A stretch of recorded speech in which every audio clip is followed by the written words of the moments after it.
नमस्कार, आप देख रहे हैं टोटल टीवी। मैं हूं सौरभ जौहरी। हमारी खास पेशकश में आपका स्वागत है। हरियाणा में एक बार फिर सियासत गर्माती नजर आ रही है। गुरुग्राम लैंड डील केस में प्रियंका गांधी के पति और राहुल गांधी के जीजा रॉबर्ट वाड्रा के खिलाफ पहली बार किसी आपराधिक मामले में चार्जशीट दायर होने पर सियासत गर्म है। जहां इस मामले में पहली बार राहुल गांधी रॉबर्ट वाड्रा का बचाव करते नजर आ रहे हैं। दरअसल पहली बार है जब किसी भी जांच एजेंसी ने किसी आपराधिक मामले में रॉबर्ट वाड्रा के खिलाफ चार्जशीट दायर की है। वाड्रा के अलावा इस चार्जशीट में कई अन्य लोगों के साथ कंपनियों के नाम भी शामिल हैं। ऐसे में रॉबर्ट वाड्रा के खिलाफ दायर हुई चार्जशीट के बाद हरियाणा की सियासत एक बार फिर गर्म हो गई है। कांग्रेस कहीं ना कहीं राहुल गांधी खुद केंद्र सरकार पर दुर्भावनापूर्ण राजनीति करने का आरोप लगा रहे हैं और रॉबर्ट वाड्रा के बचाव में खड़े हैं।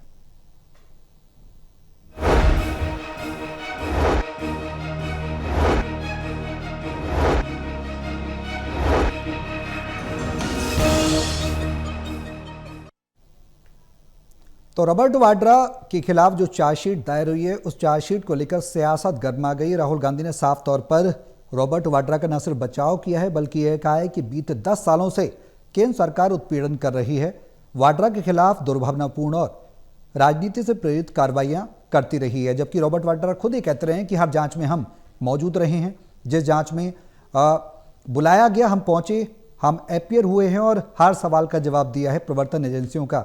हालांकि इस बार जो चार्जशीट दायर हुई है, इससे सियासी फिजा जरूर गर्मा गई और रॉबर्ट वाड्रा की कितनी मुश्किलें बढ़ने वाली है। राहुल गांधी का जो केंद्र पर कटाक्ष है, उससे सियासत किस ओर जाएगी, ये तमाम सवाल हैं जिनके जवाब तलाशने की कोशिश करेंगे।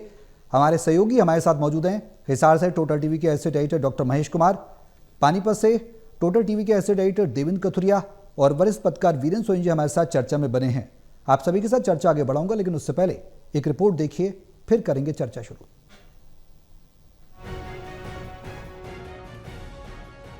Robert Vadra DLF land deal case में ईडी ने किसी आपराधिक मामले में पहली बार प्रियंका गांधी के पति और राहुल गांधी के बहनोई रॉबर्ट वाड्रा के खिलाफ आरोप तय किए हैं। इस चार्जशीट में 11 कंपनियों और व्यक्तियों को आरोपी बनाया गया है। रॉबर्ट वाड्रा की company Skylight hospitality private limited इसमें मुख्य है। यही नहीं, ईडी ने इस मामले में करीब 36.5 करोड़ कीमत की 43 प्रॉपर्टी भी कुर्क कर ली है। रॉबर्ट वाड्रा मामले में पहली बार राहुल गांधी अपने बहनोई के बचाव में आए हैं। अपने ट्वीट में राहुल गांधी ने कहा है कि राजनीतिक मंशा से 10 साल से उनके बहनोई का उत्पीड़न किया जा रहा है। दिन होते होते पूर्व सीएम भूपेंद्र हुड्डा ने भी इस मामले में अपनी प्रतिक्रिया दी है।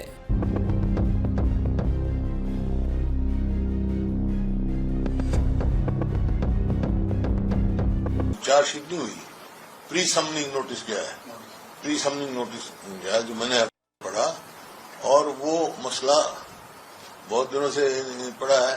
जब तक ईसीआईआर की रिपोर्ट नहीं आएगी तो मैं इस बारे में पूरी कमेंट नहीं कर सकता, लेकिन on the face of case मैं समझता हूं कि कोई अनियमितता नहीं हुई है उसमें। और बिल्कुल जो है, जैसा रॉबर्ट वाड्रा जी ने कहा है, राजनीतिक प्रतिशोध से हुआ है ये, और वो बिल्कुल इसमें पाक साबित होंगे। गौरतलब है कि गुरुग्राम के शिकोहाबाद गांव में सितंबर 2008 में रॉबर्ट वाड्रा की कंपनी ने 7.5 करोड़ में 3.5 एकड़ जमीन खरीद की थी। तब प्रदेश में भूपेंद्र हुड्डा के नेतृत्व में कांग्रेस की सरकार चल रही थी।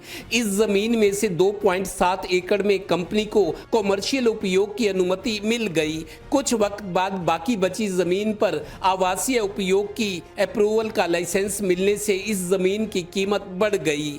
इसी जमीन को डीएलएफ कंपनी ने बाद में 58 करोड़ में खरीद लिया।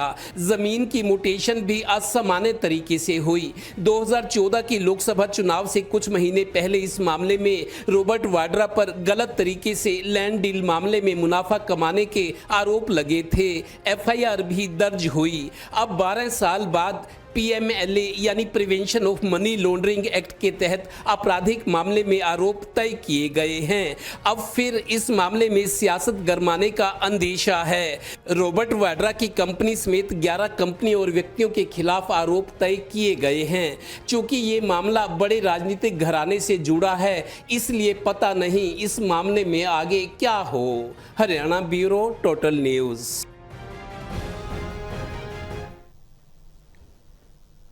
तो सितंबर 2008 का ये मामला है और उसके बाद चार्जशीट अब दायर हुई है। आपराधिक कहीं ना कहीं ये मामले में जो चार्जशीट दायर की गई है मनी लॉन्ड्रिंग का है, पीएमएलए के तमाम जो चीज़ें उसमें शामिल की गई। लेकिन एक सबसे अहम बात यह है कि भूपेंद्र हुड्डा कह रहे हैं कि चार्जशीट नहीं हुई है। देवेंद्र, शुरुआत में आपसे ही कर रहा हूँ। भूपेंद्र हुड्डा कह रहे हैं कि चार्जशीट नहीं हुई है, प्री समनिंग नोटिस गया है। पूरा मामला क्या है और मौजूदा कार्रवाई क्या कुछ है? 2008 सितंबर का मामला था। शिकोहाबाद गुरुग्राम में ये जमीन खरीदी गई थी। 2008 में आप ये समझिए जब गुरुग्राम अंगड़ाई ले रहा था। हालांकि फरीदाबाद डिस्ट्रिक्ट विकास में, रेवेन्यू देने में, एम्प्लॉयमेंट में बहुत आगे था, लेकिन धीरे धीरे 2008 में 9 में गुड़गांव अंगड़ाई ले रहा था, बड़ा शहर बन गया, विकास तेज हो रहा था। इसी वजह से शायद ये जमीन खरीद फरोख्त भी तेज हुई। 2008 का मामला, उसमें आपको याद हो अशोक खेमका ने म्यूटेशन पे सवाल उठाए थे कि गलत तरीके से हुआ। 2013 में मेरे को याद है सितंबर अक्टूबर, चूंकि 2014 में मई में चुनाव होते हैं लोकसभा के, तो कुछ महीने पहले ये मामला थोड़ा सा हाईलाइट होने लगा था। मई में चुनाव थे 2014 में, उससे कुछ टाइम पहले चुनाव की तैयारियां चल रही थी। लेकिन ये मामला आया कि रॉबर्ट वाड्रा, सोनिया गांधी के जो दामाद हैं, उनके खिलाफ एफआईआर दर्ज हुई है लैंड डील मामले में। ये मामला एकदम हाइप ले गया, क्योंकि चुनाव सिर पर थे। तो वैसे भी कांग्रेस का ये आ रहा था कॉमनवेल्थ घोटाला और कॉमनवेल्थ घोटाला, कोल घोटाला, 2G स्पेक्ट्रम घोटाला, उस टाइम पूरी लाइन लगी हुई थी, कांग्रेस के खिलाफ माहौल था। जब ये हुआ कि सोनिया गांधी के दामाद के खिलाफ एफआईआर दर्ज हुई जमीन के लेन देन के मामले में ईडी ने की, तो उसके बाद बिल्कुल मेरे को लगता है कांग्रेस जैसे एक तरह से बिल्कुल उसकी हवा निकलती चली गई। और मोदी जी का और बीजेपी का जलवा था जी, हर तरफ मोदी मोदी होने लगा था। तो एक टाइमिंग ऐसी आई, एफआईआर दर्ज हुई थी, उसके बाद कार्रवाई होती रही।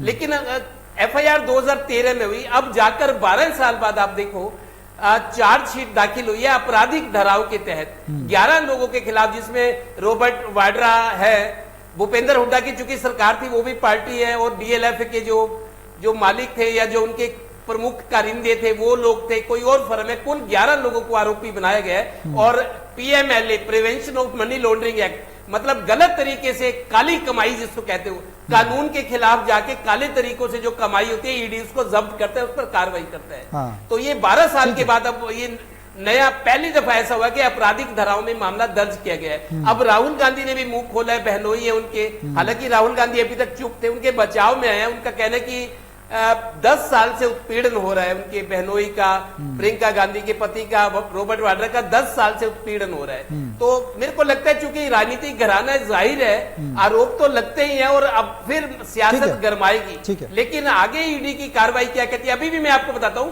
अभी चार्जशीट दाखिल हुई है, कोर्ट में जो चार्जेस लगे हैं उस पर बहस होगी। 11 लोग हैं जिनमें कंपनियां भी हैं, आदमी भी हैं, उनके अलग अलग वकील होंगे, मामला भी लंबा खींचेगा। लेकिन ये जरूर है कि कांग्रेस पर वार हमले बीजेपी या दूसरे दल जो है वो जारी रखेंगे। महेश, क्या कहती है कार्रवाई रॉबर्ट वाड्रा की? क्या मुश्किलें और बढ़ती नजर आएंगी? एक लंबे अरसे बाद ये कार्रवाई देखने को मिल रही है और जिस तरीके से पीएमएलए के तहत कार्रवाई हो रही है, तो एक बड़े स्तर पर इंपैक्ट पड़ेगा। क्या कहती है? देखिए, 2 कारक इसमें समझने की जरूरत है। एक पॉलिटिकल इम्पैक्ट क्या रहेगा और दूसरा कि इस तरह के मामलों में किस तरह की कार्रवाई देखने को मिल सकती है।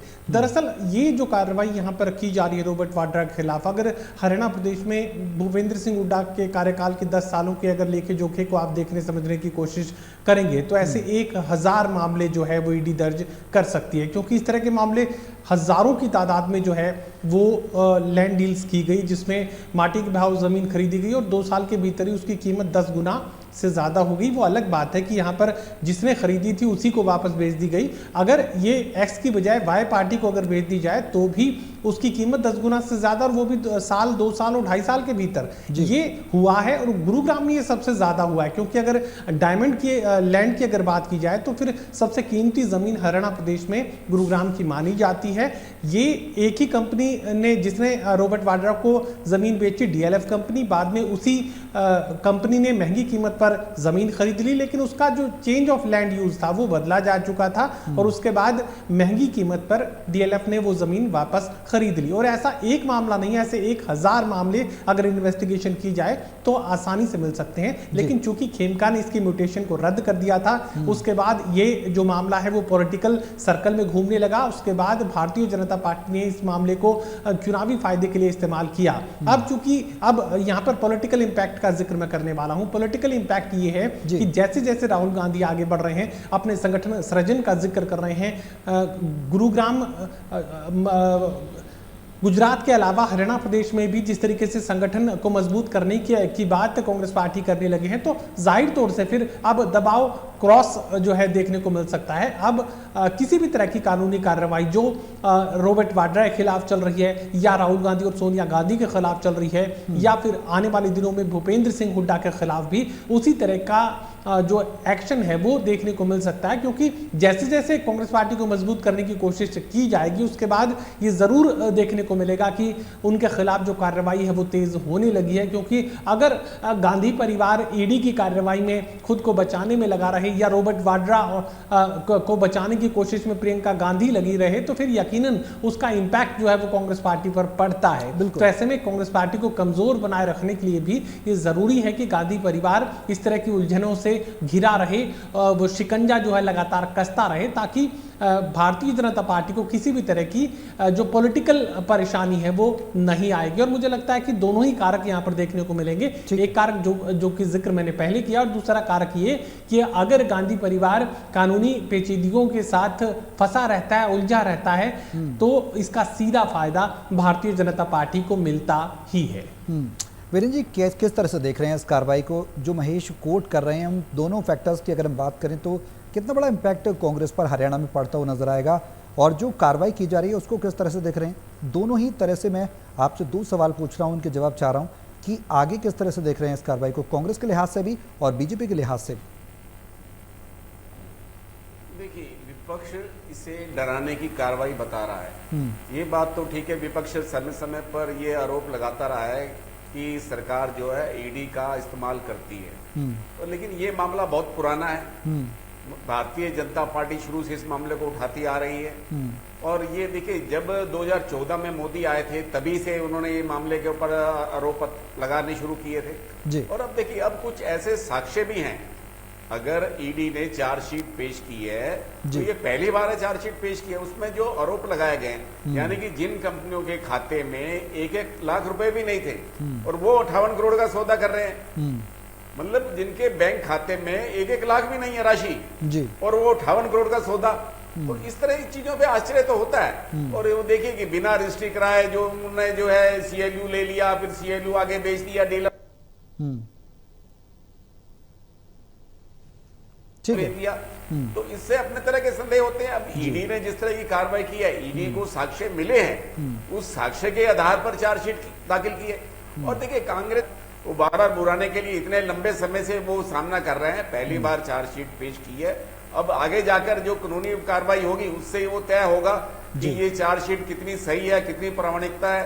जो आरोप लगाए गए हैं वो ईडी को अब सिद्ध करने हैं। वो अगर आरोप सिद्ध हो जाते हैं तो कांग्रेस की मुश्किलें खड़ी होंगी। ये देखिए, ये मामले तो पहले से तय हैं, क्योंकि देखिए उस समय भूमि सौदों के अंदर जिस तरह का मुनाफा कमाया गया ये जग जाहिर है। और ये तो परंपरा चली आ रही है, ये परंपरा अब भी नहीं रुकी। चाहे देखिए उस समय का दौर था, चाहे आज का दौर है, इस तरह का खेल तो चलता रहता है। और इस खेल के अंदर जो है जो भी राजनीतिज्ञ हैं, लोग हैं, वो लाभ कमाते हैं, मुनाफा कमाते हैं, और उनके खिलाफ कोई कार्रवाई नहीं होती। तो अब जिस तरह के ईडी ने प्रमाण जुटाए हैं और जो साक्ष्य हैं उसके आधार पर आगे तय होगा। देखिए, भारतीय जनता पार्टी तो इस मुद्दे को 2014 से उठाती आ रही है, 2014 से पहले से उठाती आ रही है। और अब जाके ये आरोप सिद्ध होते हैं तो कांग्रेस के लिए समस्या तो खड़ी होगी। लेकिन देखिए, अब जो अगर लोगों के बीच तो ये बात तय हो चुकी है, आम लोग के प्रति ये धारणा है कि राजनीतिक जो लोग हैं भूमि स्रोतों से लाभ कमाते रहे हैं, आगे भी कमाते रहेंगे, इसलिए कोई जनता में कोई विशेष प्रतिक्रिया होगी ऐसा दिखाई नहीं है। लेकिन कांग्रेस ये जरूर कह सकती है कि उसको डराने की कोशिश की जा रही है, क्योंकि जो रॉबर्ट वाड्रा है खुलकर सरकार की आलोचना करते हैं, खुद कल कहते हैं, तो इसलिए उनको अगर देखिए निशाना बनाया गया, अगर वो निर्दोष सिद्ध होते हैं तो निश्चित रूप से उनकी लोकप्रियता बढ़ेगी और ये आरोप भी होगा कि सरकार उनको अनावश्यक परेशान कर रही। अगर आरोप साबित हो जाते हैं जी तो निश्चित रूप से कांग्रेस को इसका आघात होगा, कांग्रेस को इसका नुकसान होगा। अब ये आने वाले समय में तय होगा। ये लंबी प्रक्रिया है जी। ये आज के कल में इस मामले का निपटारा नहीं होने वाला। ये लंबी प्रक्रिया है। लंबी प्रक्रिया के अंदर रॉबर्ट वाड्रा को काफी कानूनी पेचीदगियों का सामना करना पड़ेगा, कठिनाई आएगी। वो पहले भी ईडी के कार्यालय तक कई बार गए जी। हैं, पैदल गए हैं और वहां तक पहुंचे हैं और वहां कई बार उनको लगातार बुलाया जाता रहा है। तो उनको ये कहने का अवसर मिला कि ईडी उनको अनावश्यक परेशान कर रही है, आतंकित कर रही है, कि डर पैदा कर रही है, लेकिन वो डरने वाले नहीं है। प्रियंका गांधी भी उनके समर्थन में आई, अब राहुल गांधी भी आए जी। कांग्रेस के लोग भी आए थे। लेकिन जो भूमि सौदे हैं उन सौदों का वो कितना बचाव कर पाते हैं। उन भूमि सौदों के अंदर जो उन्होंने मुनाफा कमाया है, जो कंपनियां बनाई थी, जो जिसके अंदर धन शोधन के मामले हैं, उनको अपने आप को निर्दोष साबित करना रॉबर्ट वाड्रा के लिए सबसे बड़ी चुनौती है। वीरेंद्र जी, सवाल बेहद अहम है। वो सवाल ये है कि संगठन सृजन कांग्रेस करना चाह रही है। पूरी जो केंद्र की शक्ति है पूरी हरियाणा में लगा दी गई है। बीके हरिप्रसाद को प्रभारी बनाया गया। बड़े स्तर पर कांग्रेस मैराथन तैयारियां कर रही है। क्या ये कहा जा सकता है, ये जो टाइमिंग है, ये टाइमिंग को क्या जस्टिफाई कर पा रहेंगे जो कांग्रेस के नेता हैं या फिर बीजेपी के, या फिर ये कहा जा सकता है कि कांग्रेस संगठन का निर्माण न कर ले, जो जिक्र महेश ने किया, मजबूत नेतृत्व ना दे दे प्रदेश के अंदर, ये कार्रवाई उस लिए भी हो रही है कि सेफ साइड कहीं ना कहीं बीजेपी खेलना चाहती है? नहीं, देखिए अभी तो हरियाणा में कोई चुनाव है नहीं जी। और कांग्रेस, देखिए कांग्रेस अपना संगठन बनाने का उसका अधिकार है। और कांग्रेस कितनी मजबूत हो पाएगी? कांग्रेस तो अभी अंतर विरोधों से जूझ रही है। कांग्रेस के अंदर आपसे ईश्वर फुटोवल है और भारतीय जनता पार्टी को कोई ऐसी आवश्यकता भी नहीं है कि वो कांग्रेस को चुनौती के रूप में स्वीकार करे।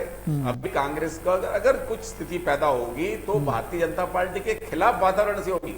ये नहीं होगा कि कांग्रेस मजबूत हो रही है इसलिए होगी, क्योंकि भारतीय जनता पार्टी के खिलाफ जन आक्रोश उभरेगा, तभी कांग्रेस को लाभ मिलेगा। तो कांग्रेस अपने आप मजबूती के बल पर कांग्रेस को कोई ताकत मिलने वाली ऐसी नहीं है। कांग्रेस के नेता तो ऐसे लड़ते रहे हैं, पहले भी लड़ते रहे थे, अब भी लड़ते रहेंगे।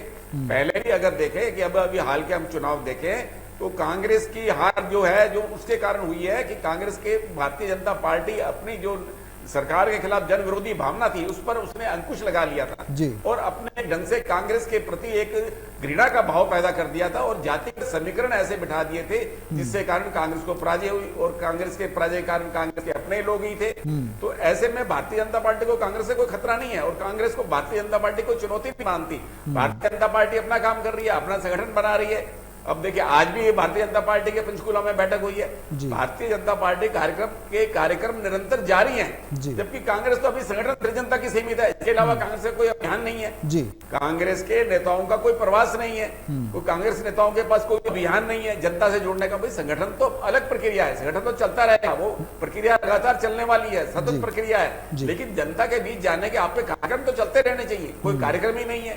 तो जब तक कार्यक्रम में अभाव में आपका जनता से संवाद कैसा होगा, कार्यकर्ताओं से लगाव कैसा पैदा होगा, कार्यकर्ताओं के बीच कैसे जाएंगे? तो एक जो संपर्क होता है वो कांग्रेस नेताओं का अपने कार्यकर्ताओं से और जनता से संपर्क कटा हुआ है। जी देवेंद्र, अब आगे इस कार्रवाई में क्या कुछ देखने को मिलेगा? हमने देखा हरियाणा की सियासत में खेल मंत्री रहे संदीप सिंह, मोहनलाल बडौली प्रदेश अध्यक्ष बीजेपी के रहे, तमाम नाम कुछ विवादों में फंसते रहे, लेकिन बीजेपी हमेशा सेफ साइड खेलते हुए विकल्प बेहतर जनता के सामने पेश करती रही है। तो इस बात से इनकार नहीं किया जा सकता देवेंद्र कि अगर इस तरीके की भ्रष्टाचार की छवि वाले या दागे छवि वाले कोई नेता होते हैं, पॉलिटिशियन होते हैं, तो उनको साइडलाइन पार्टी नेतृत्व करना चाहता है, जनता में जो विश्वास है वो कम हो जाता है, उसको जगाने के लिए कोई विकल्प के तौर पर देखा जाता है। क्या एक स्टेक के तौर पर इसे माना जा सकता है जो बीजेपी या फिर कांग्रेस कह रही है कि दुर्भावनापूर्ण तरीके से कार्रवाई की जा रही है? इसका कितना नुकसान आने वाले समय में कांग्रेस को हो सकता है? क्योंकि लंबा विस्तार है, चुनाव तो काफी लंबे समय बाद होगा हरियाणा में विधानसभा का, लेकिन तैयारियों को कहीं ना कहीं ब्रेक लगेगा। देखिए सौरभ, बीजेपी की जो रणनीति रही है कि सामने वाला जो मजबूत या आपके बराबर का है उसको कमजोर कर दो। जिस तरीके से चुनाव से पहले बीजेपी ने एक प्लानिंग की, संगठन मजबूत था कांग्रेस के मुकाबले, कांग्रेस का तो संगठन ही था, जो मजबूत लोग थे उनको तोड़ लिया गया, उनको लालच दिया गया टिकट देने की, क्योंकि टिकट सबको चाहिए जो राजनीति कर रहा है, चाहे वो कांग्रेस है चाहे बीजेपी है। तो बीजेपी ने जो भी सियासी हथकंडे, मैं कहूंगा, ये नहीं कहूंगा अनैतिक काम किया, लेकिन सियासी हथकंडे जो होते हैं चुनाव के टाइम या सियासत में, राजनीति में, तो बीजेपी ने बीजेपी के पास इतना कुछ करने को था, उस स्थिति में थी बीजेपी के बड़े बड़े नेताओं को तोड़ लिया। अभी 2 दिन से एक वीडियो आ रहा है, कांग्रेस के कुछ पुराने नेता जो छोड़ गए थे बीजेपी में, आज बड़े ओहदों पे हैं, सांसद भी हैं, मंत्री भी हैं, या बड़ी रुतबा है उनका जी। 2 दिन से एक वीडियो वायरल हो रहा है, उसमें ये है कि वो ये कह रहे हैं कि अगर भूपेंद्र हुड्डा को पार्टी साइडलाइन कर दे, एक तरफ कर दे, तो हम 20 लोग हैं कांग्रेस में वापसी करने को तैयार हैं। तो मतलब बीजेपी ने सामने वाले को, प्रतिद्वंदी दल को कमजोर करने के लिए हर जो सियासी कंडा होते हैं वो अपनाया, उनको तोड़ा भी सही, डराया भी सही, अपनी रणनीति मजबूत की। बीजेपी के पास मोदी जैसे नेता, अमित शाह, जेपी नड्डा, योगी आदित्यनाथ, शिवराज सिंह चौहान, बड़े बड़े स्टार प्रचारक थे, लेकिन कांग्रेस के बाद ना संगठन था, ना परिस्थितियां उनके अनुकूल थी, गुटबाजी थी ऊपर से। तो अब मेरे को लगता है नुकसान, देखिए कांग्रेस को फायदा तब हो सकता है सियासी सारे मामले में, अगर कई कोर्ट की कुछ उस तरह की चीजें सामने आए कि हाँ वाकई जबरदस्ती की गई है। मैंने आज एक वकील से बात की, अभी चूंकि ये प्रोग्राम बना था सौरभ, मैंने एक वकील से, नामी गिरामी वकील है, मैंने उनसे पूछा कोई भी केस हो, अगर 10-12 साल पहले एफआईआर दर्ज होती है, क्या इन्वेस्टिगेशन में और चार्जशीट फाइल करने में 10-12 साल लगने चाहिए? उन्होंने कहा नहीं लगने चाहिए 10-12 साल, क्योंकि ये सारा जो केस है रॉबर्ट वाड्रा डीएलएफ लैंड की, ये सारा डॉक्यूमेंट्री है, इसमें डॉक्यूमेंट्स का ही खेल है। उन्होंने हेराफेरी की है या नहीं की है, कागज क्या है, कागज ऑन रिकॉर्ड है, तहसील में भी है, जो म्यूटेशन हुई है, जो भी ये डॉक्यूमेंट्री प्रूफ चाहिए, इसमें कोई एफएसएल का रोल नहीं है, क्योंकि एफएसएल का अगर रोल होता है तो पूरे स्टेट का जो लैब में जाती है चीजें, उनमें टाइम लगता है, लाइन होते हैं, समय थोड़ा कम है, मुझे रोकना पड़ेगा। डॉक्यूमेंट्री आधारित ये केस है, डॉक्यूमेंट्स प्रूफ के तौर पे पेश करने हैं, 12 साल 10 साल लगने का मतलब नहीं था। तो उनका भी ये कहना है, लेकिन चूंकि हाई प्रोफाइल मामला है सौरभ, बड़ा राजनीतिक घराना है और बीजेपी की सरकार है, एजेंसी को भी, ईडी के अधिकारी को ये लगता होगा कि अगर किसी को कोई विक्टिम बन गया अनजाने में, तो उनको अपना भी डर है, कल को कांग्रेस सत्ता में आ गई तो क्या होगा। आज एक कांग्रेस नेता मेरे को ने कहा, मैंने उनसे एक कांग्रेस नेता से सवाल किया, क्या जिस तरीके की चीजें सामने आ रही हैं, क्या रॉबर्ट वाड्रा को अरेस्ट किया जा सकता है? उसने कहा नहीं करेंगे, क्योंकि इनको भी डर है, रॉबर्ट वाड्रा अरेस्ट होते हैं, मंशा जो भी हो, अच्छी हो बुरी हो, लेकिन रॉबर्ट वाड्रा की गिरफ्तारी होती है तो कल को कांग्रेस सरकार आती है तो फिर वो भी ऐसा ही करेंगी। तो ये रिवेंजफुल पॉलिटिक्स चलेगी, ये जो रंजिश वाली पॉलिटिक्स ही तो चलेगी। तो गिरफ्तारी का मेरे को लगता नहीं है, लेकिन इनको उलझा कर रखा जाएगा, कांग्रेस के बड़े नेताओं को, पार्टी को उलझा कर रखा जाएगा और देश को ये मैसेज दिया जाएगा कि इन्होंने गड़बड़ियां की हैं। ठीक है देवेंद्र, शॉर्ट कमेंट में महेश से भी ले लेता हूं। गड़बड़ियां सामने कांग्रेस की बीजेपी सरकारें लाई हैं, वो इस तरह का इंप्रेशन छोड़ना चाहती है। ठीक है महेश, शॉर्ट में आपसे कमेंट चाहूंगा, समअप करें आगे किस तरह की कार्रवाई होगी, क्या इंपैक्ट शॉर्ट में? देखिए, साफ तौर से अगर गांधी परिवार इस तरह की परेशानियों में उलझा रहता है और भूपेंद्र सिंह हुड्डा को भी अगर अलग से समझने की कोशिश की जाए, तो हुड्डा के खिलाफ भी अगर कानूनी शिकंजा कसा जाता है तो फिर सीधा फायदा भारतीय जनता पार्टी को होगा ही। क्षेत्रीय दलों का वजूद ना के बराबर इस वक्त हरियाणा प्रदेश में देखने को मिल रहा है और विश्वसनीयता के लिहाज से भी मुझे लगता है कि भारतीय जनता पार्टी और कांग्रेस आमने सामने की स्थिति ही रहने वाली है। अगर अंदरूनी हालात कांग्रेस पार्टी के, खासकर गांधी परिवार अगर कानूनी शिकंजे में उलझा रहता है, अगर हुड्डा परिवार कानूनी शिकंजे में उलझा रहता है, तो उसका सीधा फायदा भारतीय जनता पार्टी को मिलेगा। जो सकारात्मक, जो सृजनात्मक काम कांग्रेस पार्टी देश भर में, हरियाणा प्रदेश में करना चाहती है, वो नहीं हो पाएगा। बिल्कुल, कहीं ना कहीं उस पर ब्रेक लगेगा, इसका इंपैक्ट जरूर कांग्रेस पर पड़ता नजर आ सकता है आने वाले समय। बहुत शुक्रिया आप सभी का हमारे साथ इस चर्चा में शामिल होने के लिए, और यहां पर रुक रहे हैं ब्रेक के लिए।